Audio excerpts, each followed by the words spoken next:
We know we're biased being Victorian and all, but the Great Ocean Road really is one of the most spectacular drives and regions in the world.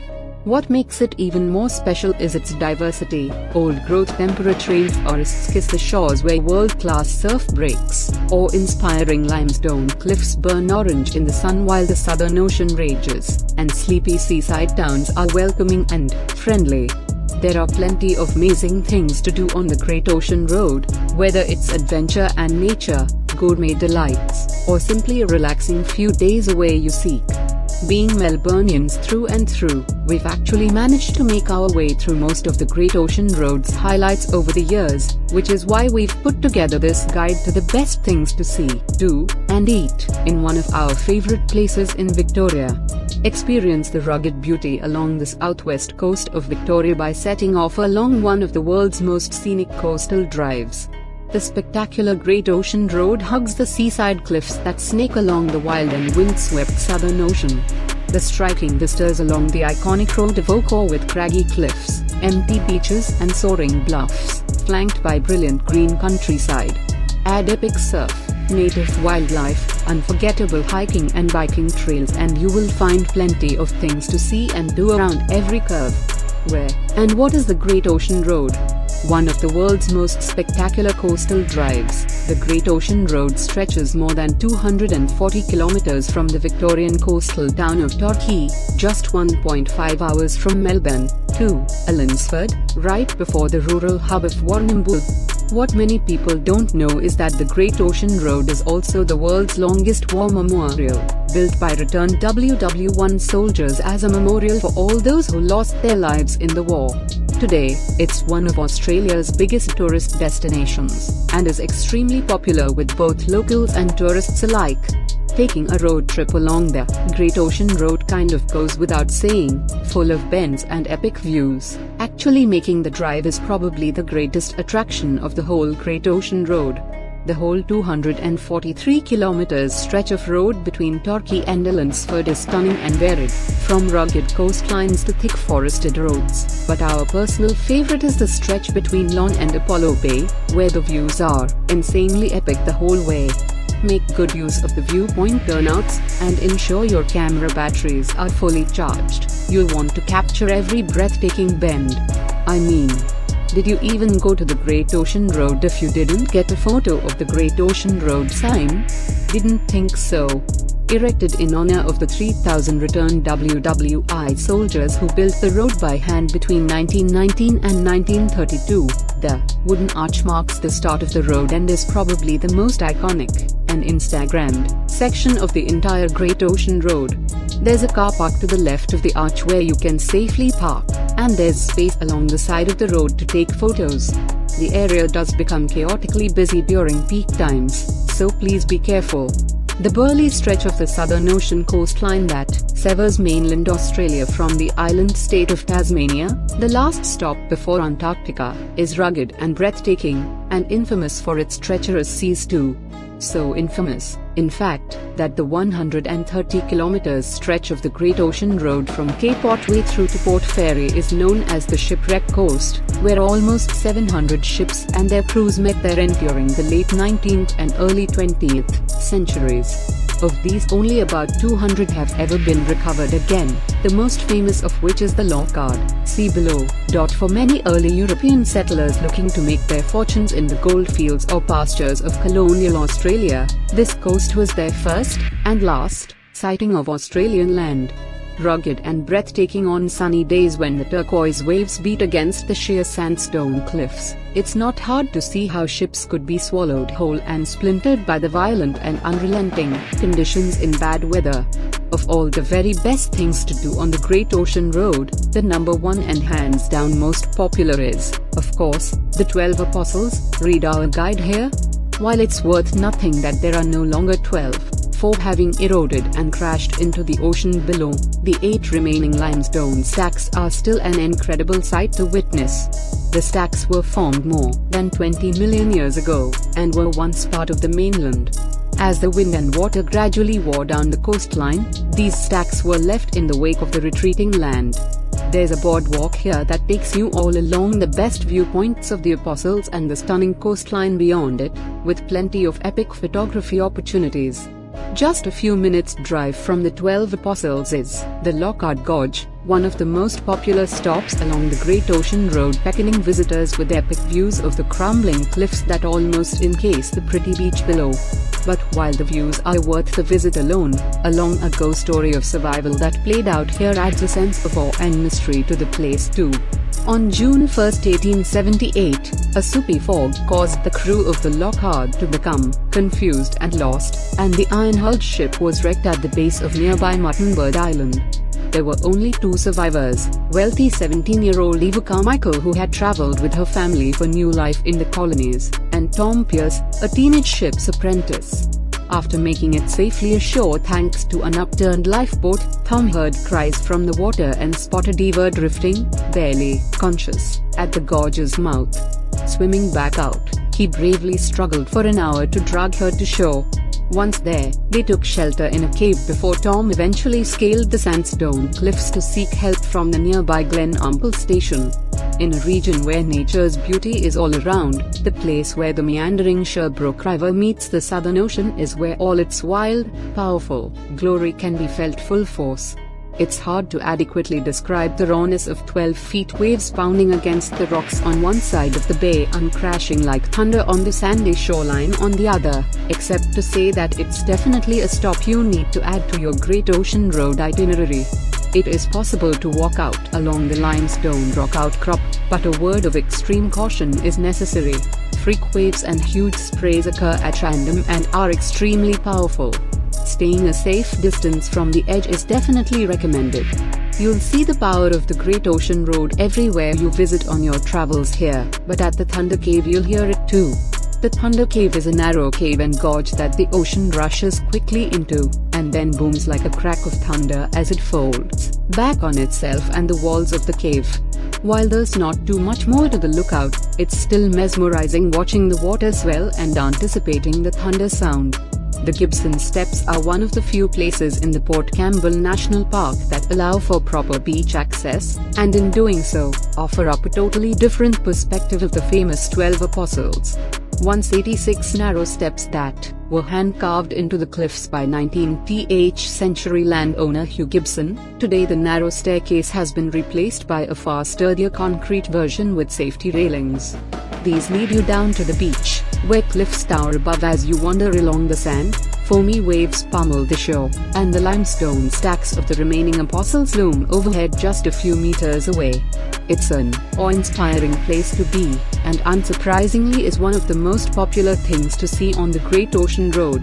The grotto is a super unique spot to see on your Great Ocean Road travels, a pretty sinkhole caused by the erosion of the surrounding limestone cliffs.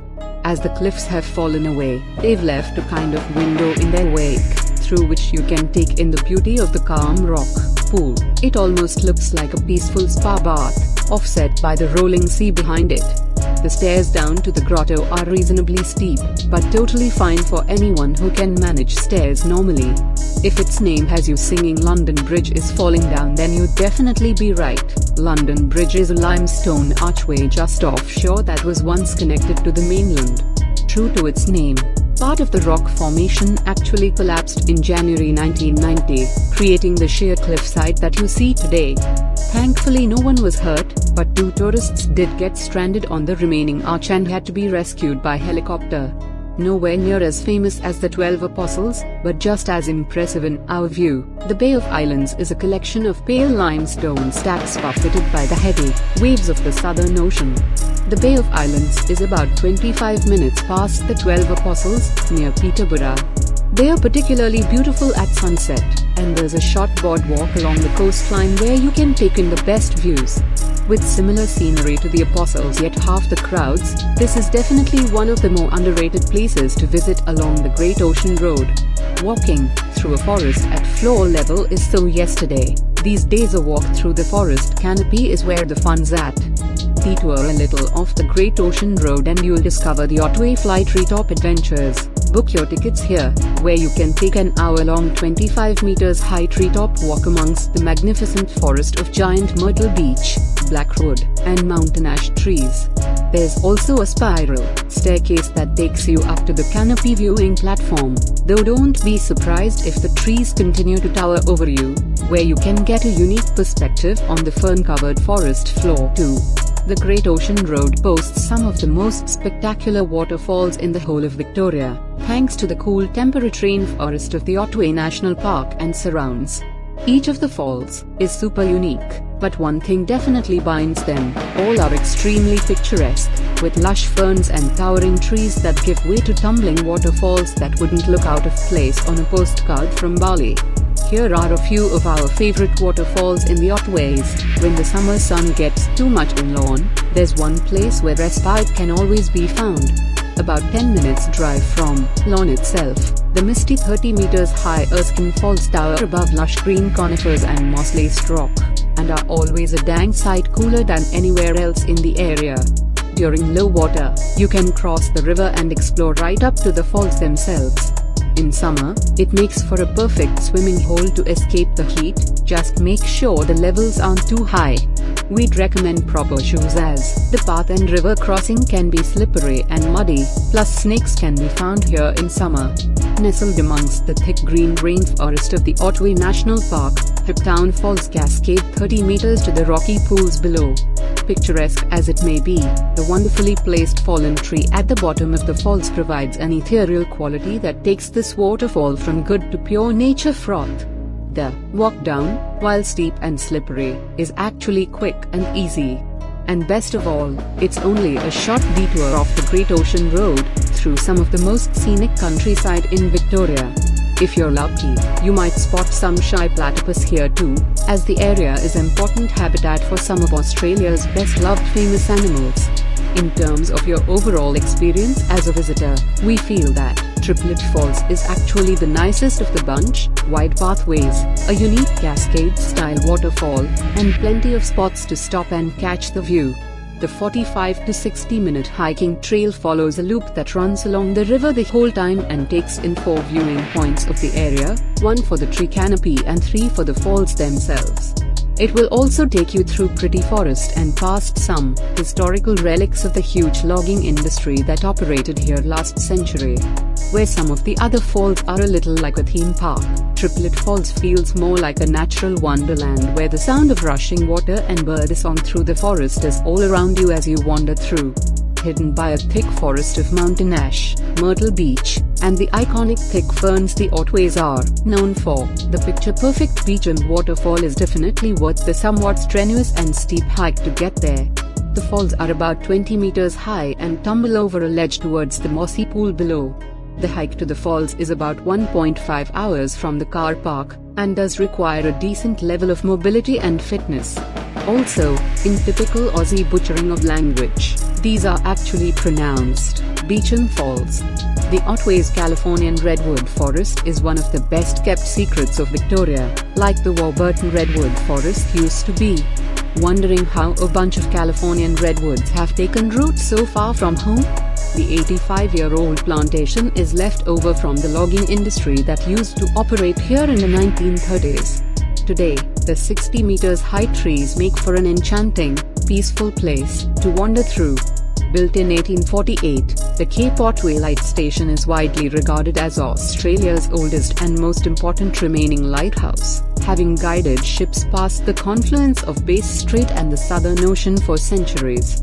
The light station is still fully functional today, although automated, and there are plenty of things to do here, including spending the night in the lighthouse. Other highlights include the historic telegraph station built in 1859, a secret VI bunker, an Aboriginal cultural centre, and epic views over the coastline. This part of Victoria is one of the greatest places in the state, if not the whole of Australia, to see our most precious fauna in the wild. All the standard faves are here, from kangaroos to koalas, wallabies to platypus, wombats to echidna, and plenty more. you will likely spot most of the above simply as you are moving about the region. On our most recent visit we saw kangaroos, koalas, wallabies, and wombats simply walking or driving between destinations. But to increase your chance of seeing them, we recommend visiting the following spots. Lon is definitely the biggest and coolest hub along the Great Ocean Road, with a fun vibe and plenty of hipster cafes, fancy eateries, and cute boutiques lining the main road. Along with its spread of cafes and boutiques, there's also a cool creative scene here with the Lawn Arts Festival taking place each year and plenty of galleries popping up over the years. The famous Falls Festival also takes place just outside Lawn over New Year's each year. Probably the most famous beach along the Surf Coast and arguably the whole of Victoria, though we'd argue there are definitely prettier spots to be found. Bells Beach, just outside of Torquay, is where you'll find the coast's saltiest surf lovers. Even in winter, expect to see plenty of keen surfers out catching some epic right-hand breaks. To the right of the surf breaks is a slightly calmer beach, perfect for an afternoon beach stroll or exploring with kids. Aussies love to surf, and they love surfing at Torquay best of all. In fact, between Torquay's Bells Beach and the Rip Curl Pro competition, being the birthplace of a slew of iconic Aussie surf labels, and many a surfing legend growing up right here amongst these waves, Torquay is pretty much the home of surfing in Victoria. Torquay is also one of the best places to learn to surf in the state, with a safe beach, experienced teachers, and great learner conditions, something we can vouch for, having taken some lessons here a couple of years ago. When it comes to iconically beautiful Aussie beaches, the Great Ocean Road has hundreds to boast. With inviting blue waves, soft golden sand, and breathtaking landscapes all around, the beaches here are some of the dreamiest swimming spots you'll find in Victoria, perfect for cooling off on those steamy hot summer days. While most of the beaches are super inviting, not all are safe for swimming, so it's important you stick to those that are patrolled by lifeguards. You'll spot the White Queen with her red cap as you come around the bend in Aries Inlet, probably best known as the filming location for the iconic Aussie 90s kids TV show, Round the Twist. Have you ever felt like this? The Split Point Lighthouse holds its own as a striking figure set against the cliffs and tumbling surf of Aries. The lighthouse has stood sentinel here since 1891, beaming warnings to ships crossing through the treacherous Bay Strait and along this rugged coastline. It's still fully functional, and a vital part of ship navigation to this